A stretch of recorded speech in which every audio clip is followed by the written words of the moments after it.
What's going on, everybody? The topic of today's video is why all women shit test men. So as you hear right now, I have got some construction going on around here in the office. So occasionally you may hear a little bit of noise, but do not get distracted. Let's stay on topic and talk about why all women shit test men. So if you are a guy and you are dating, or you're in a relationship, or you are married, make sure you understand that at some point in your relationship or in your marriage, your girl, wife, or partner is going to shit test you.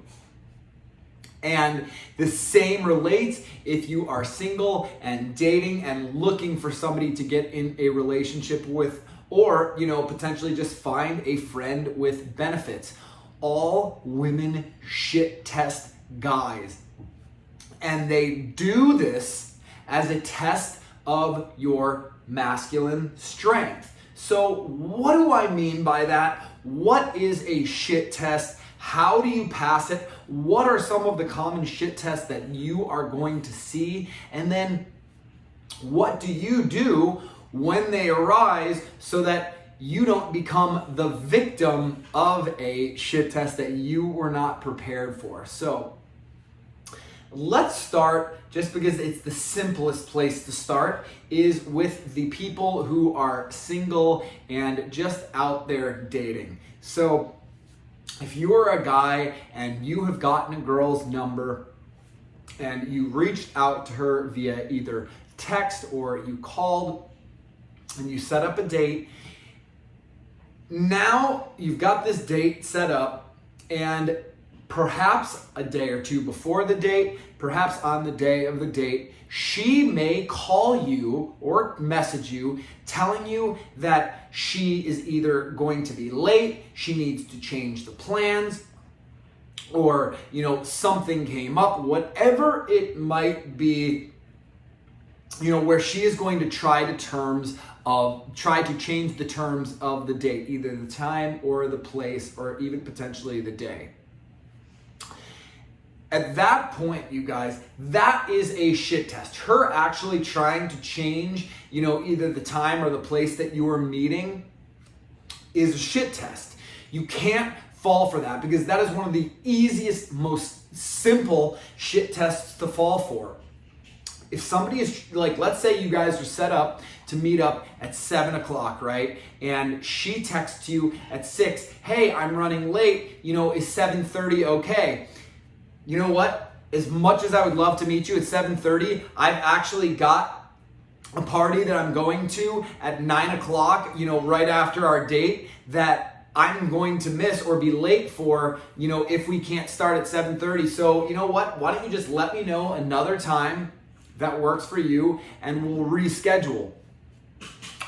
Same thing goes with the location. Tries to change the location of the date. You know what? I was really just planning on meeting you at this place, and I'm kind of set on that place. So if you can't make it to that place that we've already agreed upon, why don't we just go ahead and set something up another time? Wait a week or two, call her back or text her and set up another date at that time. But don't let her try to change the terms of the date. This is a very simple shit test.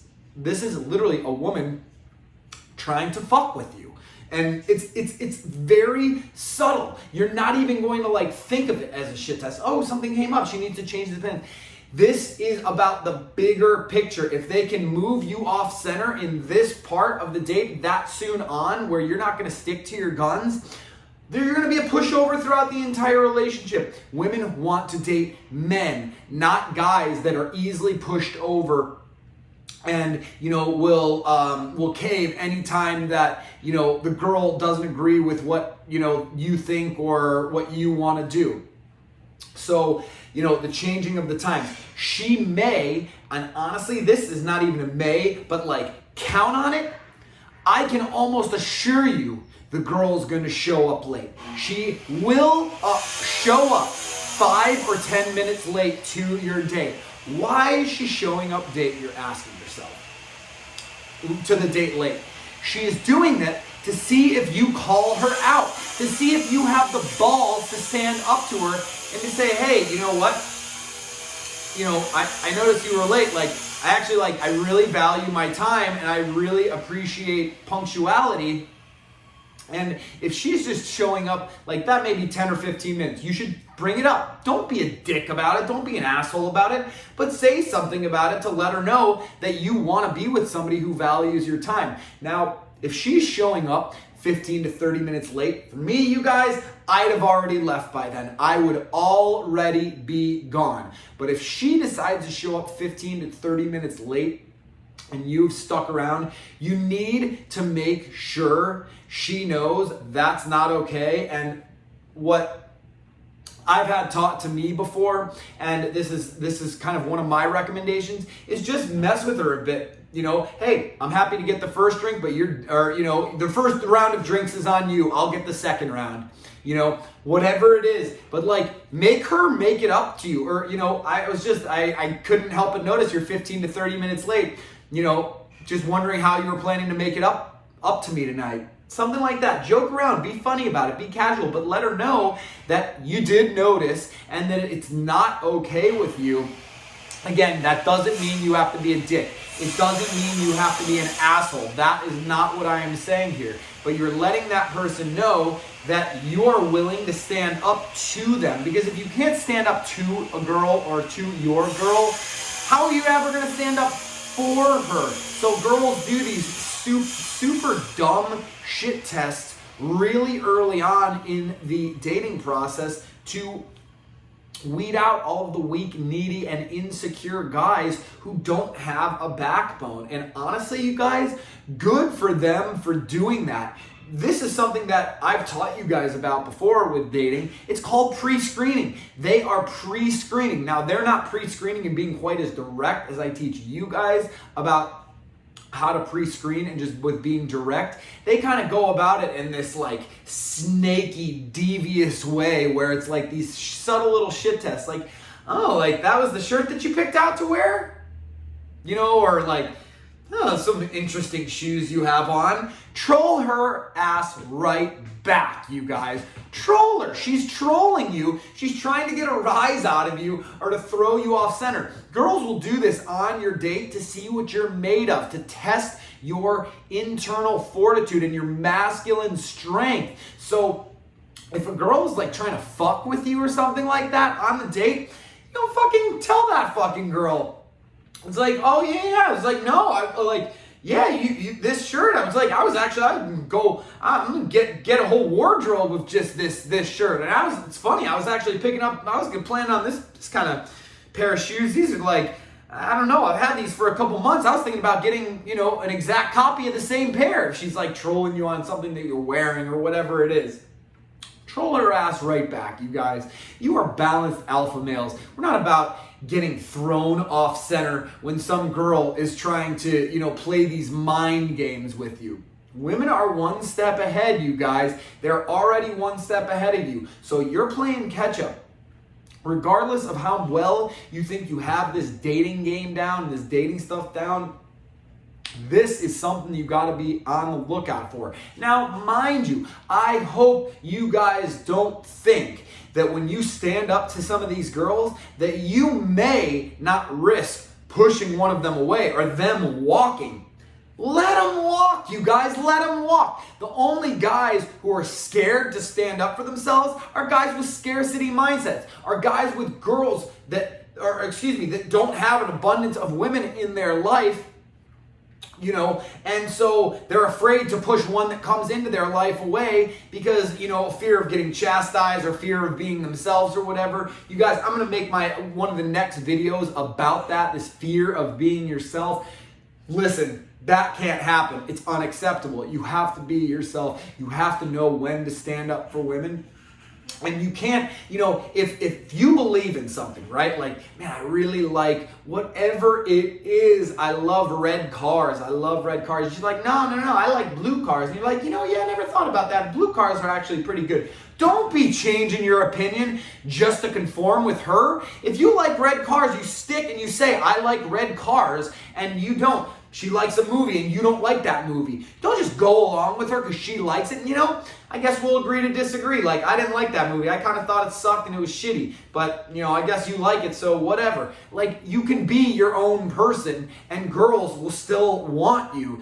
Conforming and being a pushover, that's weak, needy beta behavior, you guys. It's not going to get you anywhere. So, another way that a woman is going to shit test you is when you are maybe, like, let's just say you had a great date or something like that. She might not text you after the date. That's something that they do, though. That's a shit test in and of itself. I don't know, like, I'm not going to text him saying I had a great date or whatever.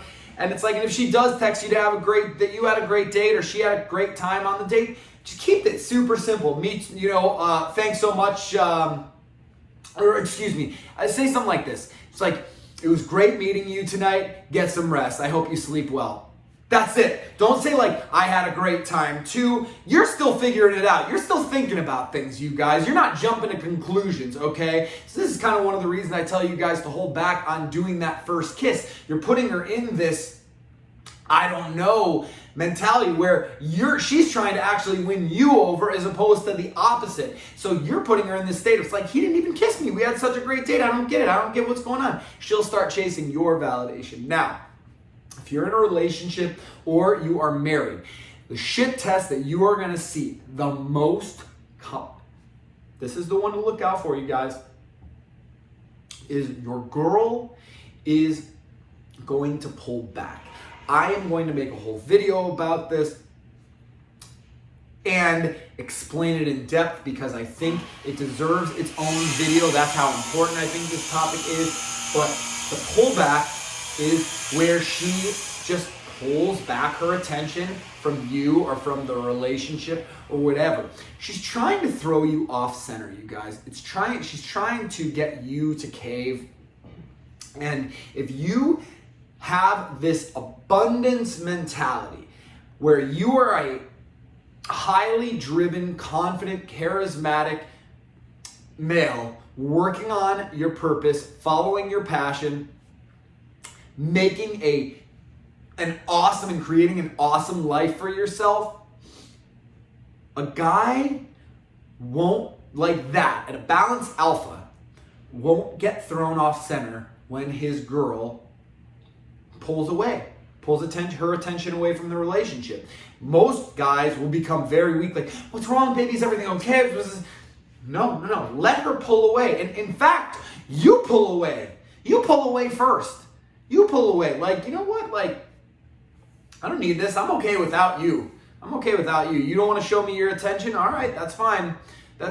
So like, they'll pull back their attention to see if you get weak. Let them come back to you when they're done doing these little games and playing these little games to see if you're weak or to see if they can find any chinks in your armor.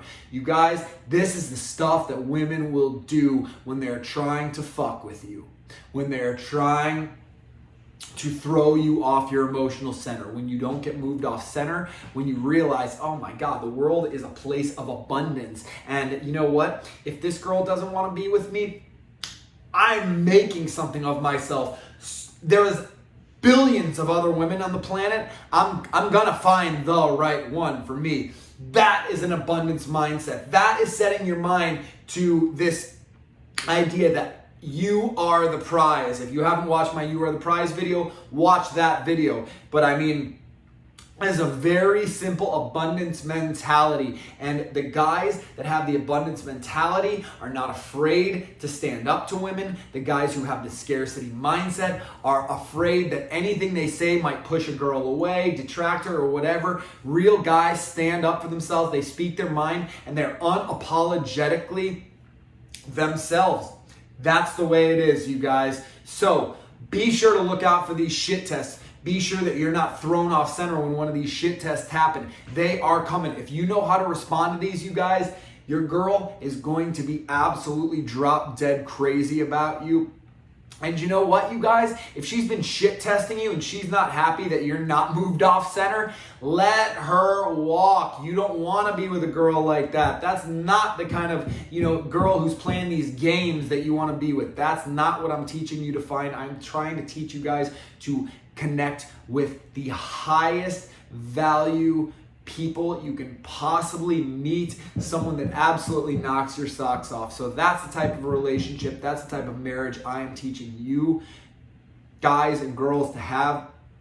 And again, just look out for these shit tests. Now, let your fellow Balanced Alpha community members know what shit tests you have seen when you were out on dates. If you are single, please, for all of the guys in relationships or married, let us know how your woman is shit testing you in the relationship or the marriage. And then let us know what you are doing to combat their shit tests, to pass their shit tests, so you can keep them in their feminine energy while you bring the masculine energy to the table and have this unbelievable experience. So if you want my help with passing shit tests or giving you some more information about some of the most common shit tests and the things that I personally do to pass them when they arise, I would love to hear from you. So reach out to me at my website at thebalancedalpha.com. Sign up for whatever coaching session works best for you there. But until then, pass all those shit tests, you guys. The prize is you and having an amazing relationship. And until then, take care of yourself. Stay balanced. I will see you guys soon.